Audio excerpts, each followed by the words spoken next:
तो हेलो दोस्तों, कैसे हैं आप लोग। मैं हूं अंकुर और स्वागत है आपका मेरे और आपके अपने चैनल कॉमिक बुक गाय पर। दोस्तों, आज हम ब्रोली वर्सेस जिरेन की मांगा को कंटिन्यू करने जा रहे हैं। लास्ट वीडियो में हमने देखा कि कैसे गोकू जिरेन को समझाने की कोशिश करता है कि जिरेन अभी भी और ज़्यादा ग्रो कर सकता है। जिरेन ये बात मानने को राजी ही नहीं था, पर आखिरकार गोकू अपनी लिमिट्स को एक बार फिर से तोड़ देता है और आखिरकार गोकू जिरेन और ब्रोली के सामने साबित कर देता है कि वो लोग हमेशा ग्रो कर सकते हैं और ज़्यादा ताकतवर बन सकते हैं। और आज हम जानेंगे कि गोकू की इन बातों का ब्रोली पे क्या असर पड़ा। दोस्तों, इस कमाल की मांगा के क्रिएटर है मोंटी ब्लैक और उनसे जुड़े लिंक मैंने नीचे डिस्क्रिप्शन में दे दिए हैं, तो जाइए और उन्हें अपना सपोर्ट दिखाइए। वीडियो शुरू करने से पहले दोस्तों, अगर आपको आज का वीडियो अच्छा लगे तो वीडियो को लाइक जरूर कीजिएगा और वीडियो को अपने दोस्तों के साथ शेयर भी जरूर कीजिएगा। जिन लोगों ने अभी तक चैनल को सब्सक्राइब नहीं किया है वो चैनल को सब्सक्राइब कर लें, क्योंकि चैनल पर लगातार वीडियोस आती हैं और आपके एंटरटेनमेंट के लिए मैं लगातार यहाँ पे वीडियोस लेकर आता रहता हूँ। मैं चैनल पर ऑलरेडी बहुत सारी फैन मंगास कवर कर चुका हूँ और आप चैनल के प्लेलिस्ट के टैब में जाकर अपनी फेवरेट फैन मंगा देख सकते हैं। वहाँ पर आपको सारी की सारी स्टोरीज सीक्वेंस में मिल जाएंगी, तो जाइए और इन्जॉय कीजिए। अगर आप इंस्टाग्राम पे एक्टिव हैं तो आप मुझे वहाँ पे ही फॉलो कर सकते हैं। वहाँ पर मैं रेगुलर पोस्ट और स्टोरीज डालता रहता हूँ, तो वहाँ पर भी आकर मुझसे आप कनेक्ट ज़रूर कीजिएगा। तो चलिए दोस्तों, अब ज़्यादा देर न करते हुए अपनी वीडियो पर आते हैं।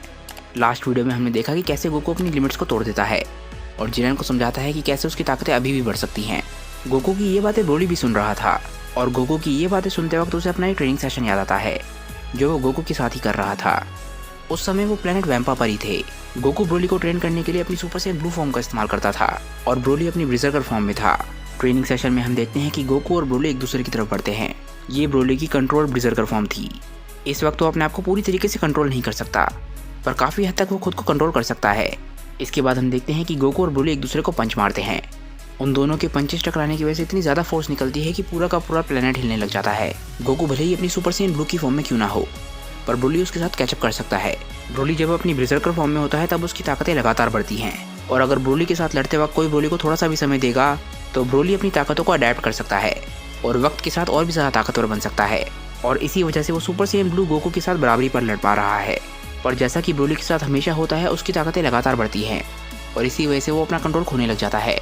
ये बात गोकू भी समझने लग जाता है, क्योंकि ब्रोली का गुस्सा लगातार बढ़ रहा होता है और गोकू आखिरकार समझ जाता है कि इस लड़ाई को ख़त्म करने का समय आ चुका है। जैसे जैसे ब्रोली का गुस्सा बढ़ता है वैसे वैसे वो अपना कंट्रोल खोने लग जाता है और उसे ये भी याद नहीं रहता कि लड़ते कैसे हैं। ब्रोली इसके बाद गोकू की तरफ बहुत तेज़ी से बढ़ता है और उसे पंचेस मारने की कोशिश करता है, पर वह गोकू को छू नहीं पाता, क्योंकि गोकू जानता है कि ब्रोली को रोकना कैसे है। गोकू ब्रोली के दोनों पंचेस को बहुत ही आराम से डिफ्लेक्ट करने में कामयाब हो जाता है। ब्रोली की ताकतें इतनी ज़्यादा बढ़ चुकी हैं कि गोकू अब अपनी सुपर सैयन ब्लू की फॉर्म में उसे नहीं हरा सकता। इसीलिए वो एकदम से अपनी अल्ट्रा इंस्टिंक्ट की टेक्निक का इस्तेमाल करता है। इसके बाद ब्रोली एक बार फिर से गोकू को पंच मारने की कोशिश कर रहा होता है, पर तभी एकदम से ब्रोली हैरान रह जाता है। ब्रोली की गर्दन पे एक बहुत ही ज़बरदस्त कराटे चॉप लगा होता है और इसी वजह से ब्रोली एक ही सेकंड में हार जाता है। हम देखते हैं कि गोकू ब्रोली के सामने अपनी अल्ट्रा इंस्टिंक्ट की फॉर्म में खड़ा होता है और उसका हाथ अभी भी ब्रोली की गर्दन पर ही होता है। ब्रोली की बॉडी कांपने लग जाती है और गोकू उसे ही देख रहा होता है। तभी हम देखते हैं कि ब्रोली अचानक से ही अपनी ब्रिजर्कर फॉर्म से बाहर आ जाता है और एकदम से ज़मीन पर गिर जाता है। एक सेकंड पहले तक गोकू ब्रोली के साथ बराबरी पर लड़ रहा था, पर अब ब्रोली ज़मीन पर पड़ा है और गोकू अभी बिल्कुल सही सलामत है। इसके बाद हम देखते हैं कि गोकू ब्रोली की तरफ बढ़ता है ताकि वो ब्रोली की मदद कर सके। गोकू ब्रोली को देख के स्माइल करता है और मदद के लिए हाथ आगे बढ़ाता है और इससे पता चलता है कि गोकू और ब्रोली में कितना अच्छा रिलेशन है। वो दोनों स्टूडेंट और मास्टर होने के साथ साथ दोस्त भी हैं। ब्रोली भी गोकू की हेल्प को खुशी खुशी एक्सेप्ट करता है, जबकि गोकू ने उसे अभी अभी हराया है। ब्रोली के खड़े होने के बाद गोकू बोलता है कि ब्रोली, तुम्हारी इंप्रूवमेंट सच में कमाल है। पर ब्रोली अपनी हार की वजह से थोड़ा सा निराश लगने लग जाता है। वो बोलता है कि कैकारोट, मुझे बताओ कि मैं तुम्हारी तरह कब बन पाऊंगा, मैं उस ताकत का इस्तेमाल कब कर पाऊंगा। गोकू स्माइल करते हुए बोलता है कि ब्रोली, तुम ऑलरेडी जानते हो कि सुपर सैयन कैसे बनते हैं और अपने गुस्से का इस्तेमाल कैसे करते हैं। सुपर सैयन ब्लू बनने के लिए अपनी की को कंट्रोल करना बहुत ज़्यादा ज़रूरी है। उसके बिना सुपर सैयन ब्लू को अचीव नहीं किया जा सकता। तुम्हें अपनी सारी ताकत को अपनी बॉडी के अंदर रखना होता है। अगर तुम्हारे पास इतनी ताकत हो कि तुम सुपर सैयन गॉड बन पाओ तो तुम आराम से सुपर सैयन ब्लू में बदल सकते हो। तुम्हें बस सुपर सैयन गॉड की ताकत को सुपर सैयन ट्रांसफॉर्मेशन के साथ मिलाना होता है। ब्रोली थोड़ा बहुत समझ पा रहा होता है और वो ज़्यादातर कंफ्यूज होता है कि गोकू बोलना क्या चाहता है। गोकू बोलता है कि सुपर सैयन ब्लू बनना काफ़ी मुश्किल भी हो सकता है। सुपर सैयन बनने का इमोशनल और फिजिकल स्ट्रेन बहुत ज़्यादा होता है। अगर तुम इन दोनों को मास्टर नहीं कर पाए तो तुम्हारे लिए सुपर सैयन ब्लू बनना काफ़ी मुश्किल भी हो सकता है। मैं ये बात तुम्हें एक बार फिर से बताना चाहूँगा कि खुद को कंट्रोल करना और खुद को काम रखना बहुत ज़्यादा ज़रूरी है। बैटल में जब तक तुम खुद को कंट्रोल नहीं करोगे और खुद को काम नहीं रखोगे तब तक तुम बैटल नहीं जीत पाओगे। और मैं जानता हूँ कि इन दोनों ही चीज़ों में तुम्हें बहुत ज़्यादा दिक्कत आती है। ब्रोली समझ पा रहा होता है कि गोकू आखिर बोलना क्या चाहता है। इसके बाद गोकू ब्रोली के सामने सुपर सैयन ब्लू में बदलता है ताकि वो ब्रोली को दिखा सके कि सुपर सैयन ब्लू में कैसे बदला जाता है। गोकू बोलता है कि मैंने काफ़ी हद तक इस फॉर्म को मास्टर कर लिया है, पर मैं एक असली गॉड नहीं हूँ। इसी वजह से अपनी ताकतों को अपनी बॉडी के अंदर कंटेन करने की वजह से मेरी बॉडी धीरे धीरे करके डिस्ट्रॉय हो रही है, पर ये सब कुछ काफ़ी लंबे समय में होगा। और ये बातें सुन के ब्रोली गोकू की बातों से थोड़ा सा हैरान होने लग जाता है।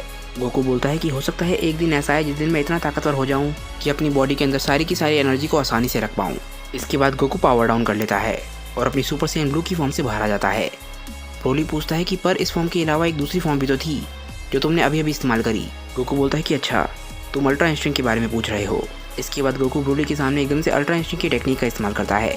गोकू बोलता है कि मैंने कई साल एक मार्शल आर्टिस्ट के तौर पर बिताए हैं। मैं दूसरे फाइटर्स के साथ लड़के जितना सीख सकता था उतने सीखने की कोशिश भी करी, जब तक मेरी बॉडी फाइटिंग मशीन नहीं बन गई। आखिरकार जब मैं पहली बारी लॉर्ड बीरस से लड़ा तब मेरी बॉडी बिना मेरे सोचे पहली बारी मूव हुई। मैं उस पहली बारी काफ़ी हैरान हुआ था, पर जब मैं अपने इमोशंस और अपने थॉट्स को बंद कर देता हूँ तब मेरी बॉडी टेक ओवर कर लेती है और मेरे अटैक्स और डिफेंस के बारे में खुद सोचती है। पर यह सब कुछ हुआ है मार्शल आर्ट्स की वजह से। इसी वजह से मैं तुम्हें वो सिखाने की कोशिश कर रहा हूँ। शायद अब तुम समझ गए होगे, ये मेरी आज तक की सीखी हुई सबसे मुश्किल टेक्निक है, पर एक मार्शल आर्टिस्ट होने के नाते ये मेरे लिए एक अल्टीमेट टूल है। अल्ट्रा इंस्टिंक्ट की टेक्निक सुपर सैयन से बिल्कुल उल्टी है। जिस तरीके से सुपर सैयन बनने के लिए हम अपने इमोशंस को पूरी तरीके से आज़ाद होने देते हैं, उसी तरीके से अल्ट्रा इंस्टिंक्ट को मास्टर करने के लिए तुम्हें इमोशंस को पूरी तरीके से छोड़ना होता है। ब्रोली गोकू की ये बात सुन के काफ़ी हैरान होता है। ब्रोली बोलता है कैकरॉट, मैं ये कब तक कर पाऊंगा। गोकू एकदम से पावर डाउन करता है और इस बात पे स्माइल करता है। वो बोलता है ब्रोली, सबसे पहले तो तुम अपने अंदर की ताकत को कंट्रोल करना सीखो। तुम्हारे अंदर जो ताकतें हैं वो सच में बहुत ज़्यादा कमाल की हैं। मेरे हिसाब से अगर तुम उन ताकतों को कंट्रोल करना सीख गए तो शायद तुम्हें इस टेक्निक की ज़रूरत ही ना पड़े। ब्रोली बोलता है कि ठीक है, समझ गया। इसके बाद गोकू ब्रोली से पूछता है कि क्या तुम अपने सेंजुबिन का इस्तेमाल नहीं करोगे। ब्रोली बोलता है कि नहीं, फ़िलहाल मुझे उसकी ज़रूरत नहीं लग रही, उसका इस्तेमाल मैं कभी और करूँगा। इसके बाद हम ब्रोली की इस मेमोरी से बाहर आ जाते हैं और ब्रोली को प्रेजेंट टाइम में देखते हैं। उसकी हालत अभी बहुत ज़्यादा ख़राब होती है। ब्रोली एक पोडियम की तरफ देख रहा होता है जिस पोडियम पर चिलाई खड़ी थी। चिलाई को ब्रोली की बहुत ज़्यादा चिंता हो रही होती है। इसके बाद वो अपनी जेब में हाथ डालती है और उसमें से सेंजुबिन निकालती है।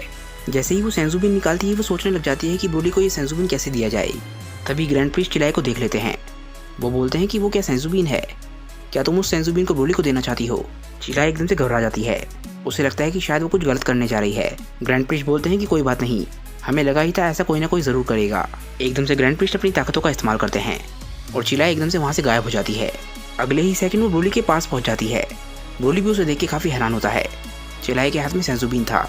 वो बोलते हैं कि ब्रोली, क्या तुम बोल सकते हो, ब्रोली मुझसे बात करो। पर ब्रोली की हालत बहुत ज़्यादा ख़राब होती है और चिलाई भी ये बात समझने लग जाती है। ब्रोली ने अपने चेहरे पर जिरन के बहुत ही ताकतवर अटैक्स को झेला होता है और इस वक्त बोलने की हालत में भी नहीं है। इसके बाद चिलाई अचानक से ही उस सेंजुबिन को खा जाती है। ब्रोली ये चीज़ देख के काफ़ी हैरान होता है। तभी एकदम से चिलाई ब्रोली को किस करती है। चिलाई सेंजुबिन को च्यू करके ब्रोली के मुंह में डाल देती है ताकि ब्रोली उसे निगल सके और एकदम से फिर से ताकतवर बन सके। ब्रोली पहले तो थोड़ा सा हैरान होता है, पर फिर वो समझ जाता है कि चिलाई क्या करना चाहती है। गोकू भी समझ चुका होता है कि चिलाई क्या कर रही है और इसके बाद गोकू पावर डाउन कर लेता है क्योंकि गोकू समझ चुका है कि उसका काम खत्म हो गया है। चिलाई एकदम से ब्रोली को किस करना बंद कर देती है। जिरेन को ये दोनों ही बात समझ नहीं आती। वो समझ नहीं पाता कि गोकू ने पावर डाउन क्यों किया था और उसे ये भी समझ नहीं आता कि चिलाई ने आखिरकार ब्रोली को किस क्यों किया। जैसे ही ब्रोली की बॉडी सेंजुबिन की वजह से ठीक होती है वैसे ही उसकी बॉडी चमकने लग जाती है। चिलाई को समझ नहीं आता कि आखिर ब्रोली के साथ क्या हो रहा है। वो हैरानी से ब्रोली की तरफ देख रही होती है। ब्रोली की बॉडी के अंदर से इतनी ज़्यादा रोशनी निकल रही होती है कि वो हर तरफ फैल चुकी होती है। ये एक नई गॉड का जन्म है और गैलेक्सी में हर जगह रोशनी फैल जाती है। ये रोशनी इतनी ज़्यादा तेज हो चुकी होती है कि चिलाई उस तरफ देख भी नहीं पा रही होती और जैसे जैसे वो रोशनी कम होने लग जाती है चिलाई देखती है कि उसके सामने क्या है। वो देखती है कि ब्रोली पहले से बिल्कुल अलग दिख रहा है। उसके बालों का रंग भी चेंज हो चुका है और उसकी छाती में एक अजीब सी रोशनी चमक रही है। इस फाइट में ब्रोली की ताकत इतनी बढ़ गई थी कि वो एक सैयन गॉड में आराम से बदल पाया और उस फॉर्म को उसने सुपर सैयन के साथ मिला दिया और आखिरकार वो सुपर सैयन ब्लू में बदलने में कामयाब रहा। ये उसने ठीक उसी तरीके से किया जिस तरीके से गोकू ने उसे करना बताया था। ब्रोली एक बार फिर से लड़ने के लिए तैयार है और जिरेन के साथ उसकी फाइट कैसे आगे बढ़ेगी ये हम देखेंगे नेक्स्ट चैप्टर में।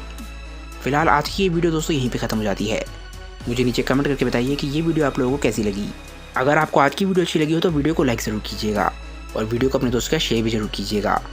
जिन लोगों ने अभी तक चैनल को सब्सक्राइब नहीं किया है वो चैनल को सब्सक्राइब कर लें क्योंकि चैनल पे लगातार वीडियोस आती रहती हैं। जो लोग ड्रैगन बॉल के अलावा माई हीरो एकेडमी के भी फ़ैन हैं वो मेरे दूसरे चैनल CBG एनिमी को भी सब्सक्राइब कर सकते हैं। वहाँ पर भी मैं रेगुलर वीडियोस डाल रहा हूँ, तो जाइए और वहाँ की वीडियोस भी एंजॉय कीजिए। तो चलिए दोस्तों, आज की वीडियो के लिए बस इतना ही। मैं मिलता हूँ आप लोगों को अपनी नेक्स्ट वीडियो के साथ। तब तक के लिए बाय दोस्तों और थैंक्स फॉर वॉचिंग।